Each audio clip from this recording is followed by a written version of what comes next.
Welcome to our channel. Today we how to withdraw earnings from Robinhood for US stocks step by step clearly. To withdraw earnings from Robinhood, first, open the Robinhood app on your mobile device.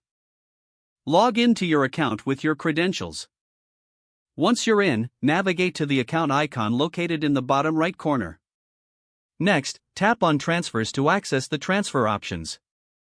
Select Transfer to Bank from the list. You will then see your available cash balance displayed. Enter the amount you wish to withdraw. After that, select the bank account where you want the money to be transferred. If you haven't linked a bank account yet, you will need to do so before proceeding. Confirm the withdrawal amount and the chosen bank account. Review the details of your transaction for accuracy. Once confirmed, tap on Submit to finalize the withdrawal request. You will receive a notification indicating that your withdrawal is in progress. Keep in mind that it may take up to 5 business days for the funds to transfer to your bank account.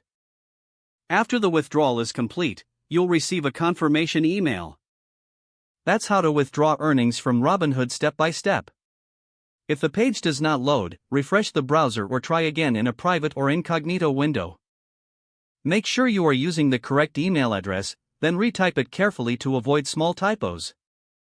If your password is not accepted, use the reset option and create a new strong password you can remember. Check your spam folder for verification or security emails, then complete any requested confirmation steps. Enable two-factor authentication if available to improve account security and reduce unauthorized access risk. After signing in, review your profile details so your contact information and settings are accurate and current. If you see an error message, note it down and try again after restarting your device and internet connection. Log out when you finish, especially on shared devices, to keep your account and payment information secure. If the page does not load, refresh the browser or try again in a private or incognito window. Make sure you are using the correct email address, then retype it carefully to avoid small typos. If your password is not accepted, use the reset option and create a new strong password you can remember. Check your spam folder for verification or security emails, then complete any requested confirmation steps. Don't forget to like this video and subscribe to our channel for more step-by-step tech guides.